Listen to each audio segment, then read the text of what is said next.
കർത്താവ് നിങ്ങളോടുകൂടെ. അങ്ങേ ആത്മാവോടുകൂടെ. മർക്കോസിന്റെ വിശുദ്ധ സുവിശേഷത്തിൽ നിന്നുള്ള വായന. കർത്താവേ, അങ്ങേക്ക് മഹത്വം. അക്കാലത്ത് അവൻ ഗ്രാമപ്രദേശങ്ങളിൽ ചുറ്റി സഞ്ചരിച്ച് പഠിപ്പിച്ചുകൊണ്ടിരുന്നു.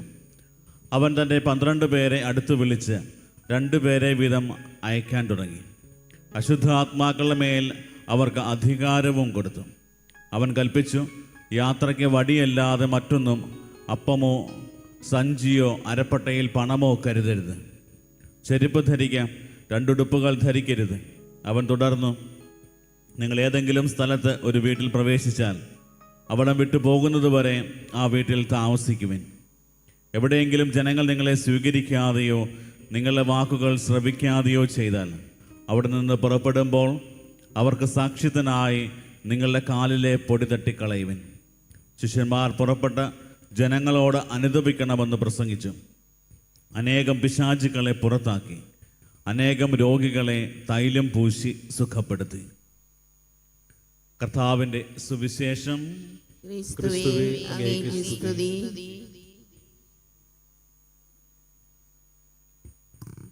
ഈശോ മിശിഹായിൽ ഏറ്റവും അധികം സ്നേഹിക്കപ്പെടുന്ന പ്രിയ മാതാപിതാക്കളെ, സഹോദരി സഹോദരങ്ങളെ, ആണ്ടുവട്ടത്തിലെ 15ാമത്തെ ഞായറാഴ്ചയിലാണ് നമ്മളായിരിക്കുക.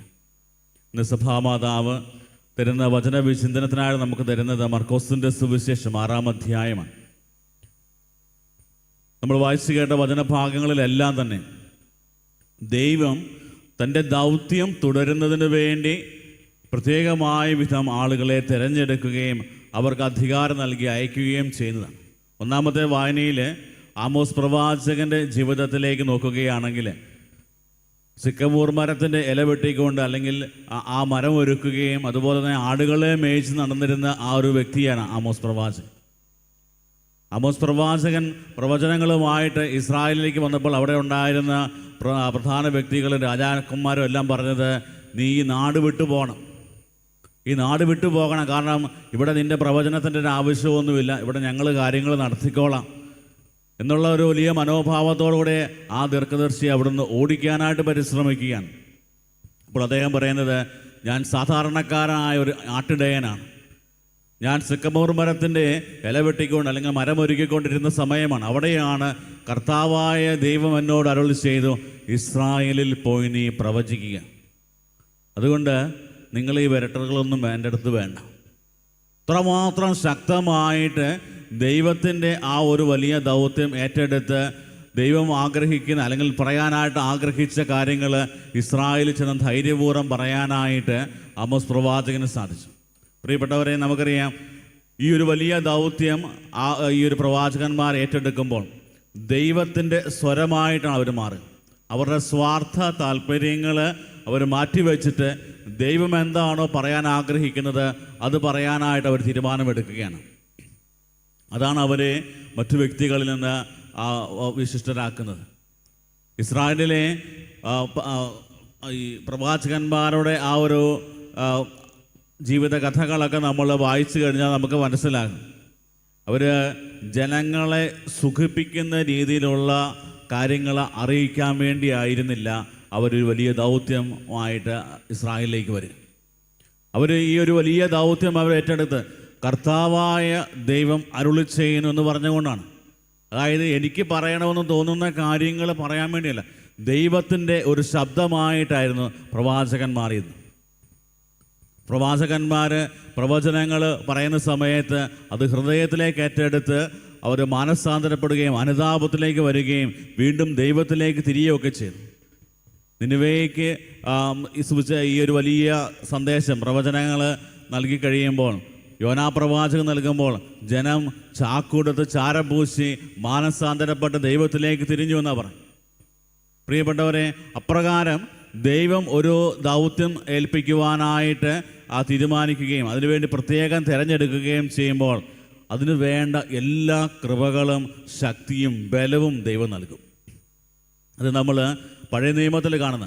പുതിയ നിയമത്തിൽ നമ്മൾ കടന്നു വരുമ്പോൾ മർക്കോസിൻ്റെ സുവിശേഷം 6-ാം അധ്യായത്തിൽ ഒരു വലിയ അധികാരം നൽകി തൻ്റെ പ്രിയപ്പെട്ട ശിഷ്യന്മാരെ ഈശോ അയക്കുകയാണ്.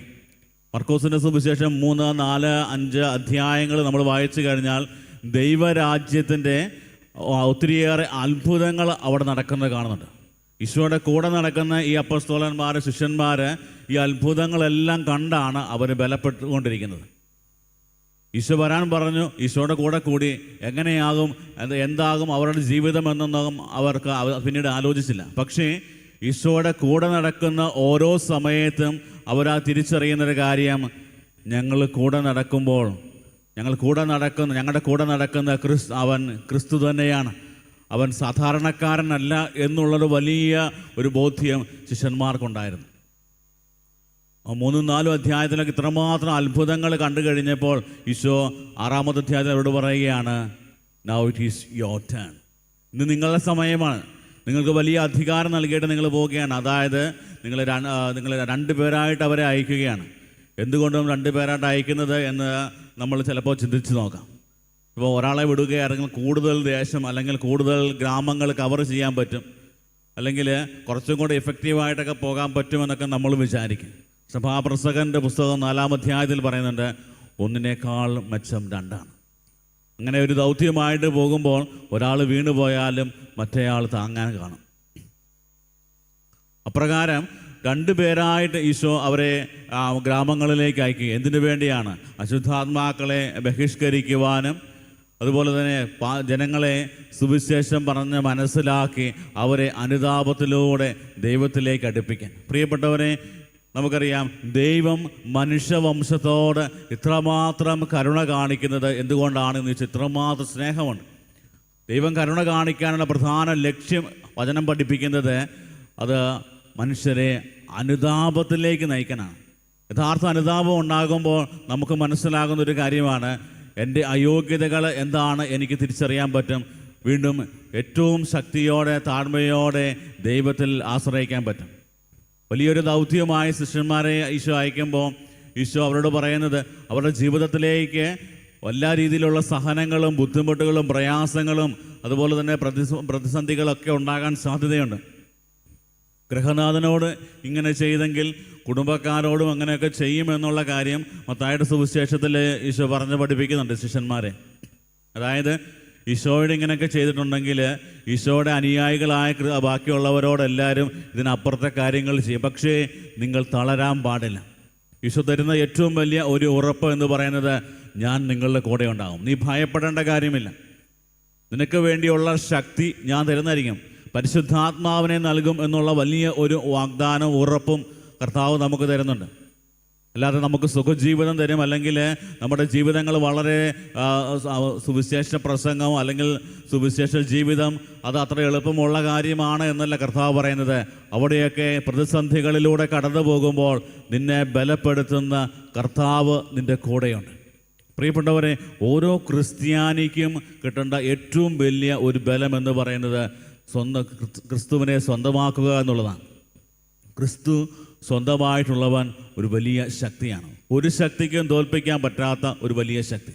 പഴയ നിയമത്തിൻ്റെ ചരിത്രം പരിശോധിച്ച് കഴിഞ്ഞാൽ മനസ്സിലാകും, ദൈവം ഇസ്രായേൽ വംശത്തിൻ്റെ കൂടെ ഉണ്ടായിരുന്ന സമയത്ത് ഒരു ശക്തിക്കും അവരെ തോൽപ്പിക്കാൻ പറ്റത്തില്ല.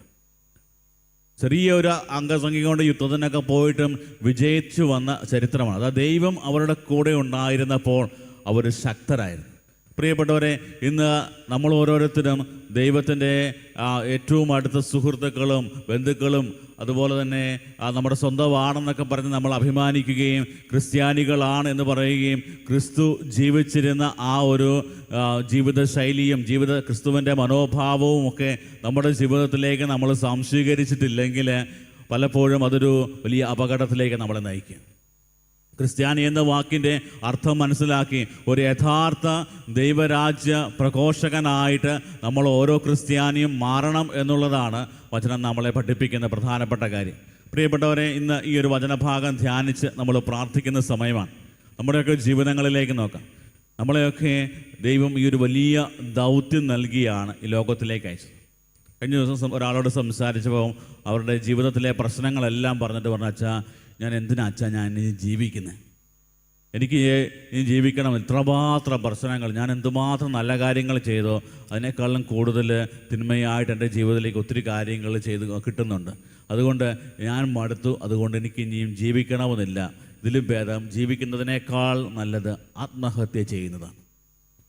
പ്രിയപ്പെട്ടവരെ, ഈ ഒരു വലിയ ചിന്താഗതി ഒരു വലിയ പൈശാചിക ചിന്താഗതിയാണ് എന്ന് തിരിച്ചറിയാനാണ് നമുക്ക് സാധിക്കും. ക്രിസ്തു നമുക്ക് തരുന്ന ഈ ഒരു വലിയ ദൗത്യത്തിൽ അത് സുവിശേഷം പ്രസംഗിക്കാൻ, ദൈവരാജ്യത്തിൻ്റെ ആ ഒരു സുവിശേഷം പ്രസംഗിക്കാനായിട്ട് നമ്മൾ ഓരോരുത്തരും അയക്കപ്പെടുമ്പോൾ നമ്മൾ മനസ്സിലാക്കണം, നമ്മളെ ദൈവം ഈ ഭൂമിയിലേക്ക് അയച്ചത് ദൈവത്തിൻ്റെ ആ ഒരു വലിയ ദൗത്യം ഇന്നും തുടരുന്നതിന് വേണ്ടിയാണ്.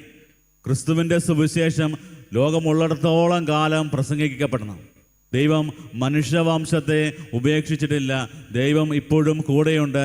ഇത്രമാത്രം സ്നേഹിക്കുന്നവനാണ് ദൈവം, നല്ലവനായ ദൈവമാണ് നമുക്ക് കൂടെയുള്ളത് എന്നുള്ളൊരു ബോധ്യം നമുക്ക് നഷ്ടപ്പെടാൻ പാടില്ല. ഈ ഒരു ചിന്താഗതിയൊക്കെ നമ്മുടെ ജീവിതത്തിലേക്ക് കൊണ്ടുവന്നു കഴിഞ്ഞാൽ നമ്മുടെ ജീവിതങ്ങൾ മാറും. പലപ്പോഴും ജീവിത സാഹചര്യത്തിൻ്റെ യാഥാർത്ഥ്യങ്ങളിലൂടെയൊക്കെ കടന്നു പോകുമ്പോൾ നമുക്കറിയാം, ചില സമയത്ത് മാനുഷികമായി മടുത്തു പോകുന്ന സാഹചര്യങ്ങളൊക്കെ ഉണ്ട്. അവിടെയൊക്കെ നമുക്ക് ബലം നൽകുന്നത് നല്ല ഉറച്ച ബോധ്യങ്ങളാണ്. നമ്മൾ സുവിശേഷം പ്രസംഗിക്കുവാനായിട്ട് പോകുമ്പോൾ സ്റ്റേജിൽ കയറി നിന്ന് പറഞ്ഞില്ലെങ്കിലും, അല്ലെങ്കിൽ പ്രസംഗപീഠത്തിൽ നിന്ന് പ്രസംഗം പറഞ്ഞില്ലെങ്കിലും, നമ്മുടെ ജീവിതം കൊണ്ട് നമുക്ക് ക്രിസ്തുവിനെ പ്രഘോഷിക്കാൻ പറ്റും. നമ്മളായിരിക്കുന്ന സ്ഥലങ്ങളിലും നമ്മൾ കണ്ടുമുട്ടുന്ന വ്യക്തികൾക്കുമൊക്കെ ക്രിസ്തുവിൻ്റെ സ്നേഹവും സന്തോഷവും ഒക്കെ നമുക്ക് പ്രദാനം ചെയ്യാൻ പറ്റുമെന്നുണ്ടെങ്കിൽ നമ്മുടെ ക്രിസ്തീയ ജീവിതം ധന്യമായി തീരുകയാണ്. പ്രിയപ്പെട്ടവരെ, ഇന്ന് പരിശുദ്ധ കുർബാനയിൽ നമുക്കും പ്രാർത്ഥിക്കാൻ വരും. കർത്താവേ, നിൻ്റെ ദൈവരാജ്യ സുവിശേഷം ഏറ്റവും ഭംഗിയായി എല്ലാവരിലേക്കും എത്തിക്കുവാൻ ഞങ്ങളുടെ ജീവിതങ്ങളെ ബലപ്പെടുത്തണമെന്ന് പ്രത്യേകം പ്രാർത്ഥിക്കാം. ജീവിതത്തിൻ്റെ സമ്മർദ്ദങ്ങൾ നിറഞ്ഞ സാഹചര്യങ്ങളിലൂടെയൊക്കെ കടന്നു പോകുമ്പോഴും കർത്താവെ, അതിനേക്കാൾ ഉപരിയായിട്ട് കർത്താവെ നിന്നെ സ്നേഹിച്ച് നിൻ്റെ സുവിശേഷത്തിന് വേണ്ടി ജീവിക്കുവാനായിട്ട് കൃപ തരണമെന്ന് പ്രാർത്ഥിക്കാം. പൗലോസ് ശ്ലീഹ പ്രാർത്ഥിച്ചതുപോലെ കർത്താവിൻ്റെ സുവിശേഷത്തിന് വേണ്ടി ജീവിക്കുക എന്നത് എന്നെ സംബന്ധിച്ചിടത്തോളം അഭിമാനിക്കാവുന്ന കാര്യമാണ്. പ്രിയപ്പെട്ടവരെ, അപ്രകാരം ക്രിസ്തുവിൻ്റെ സുവിശേഷത്തിൽ അഭിമാനിക്കുന്നവരായി ആ ഒരു വചനം പങ്കുവയ്ക്കുന്നതിൽ അഭിമാനമുള്ളവരായി മാറുവാനായിട്ടുള്ള വലിയ കൃപ ലഭിക്കുവാനായിട്ട് ഇന്നത്തെ പരിശുദ്ധ കുർബാനയിൽ നമുക്ക് പ്രാർത്ഥിക്കാം. ദൈവം നമ്മളെ ഓരോരുത്തരെയും സമൃദ്ധമായി അനുഗ്രഹിക്കട്ടെ. ആമേൻ.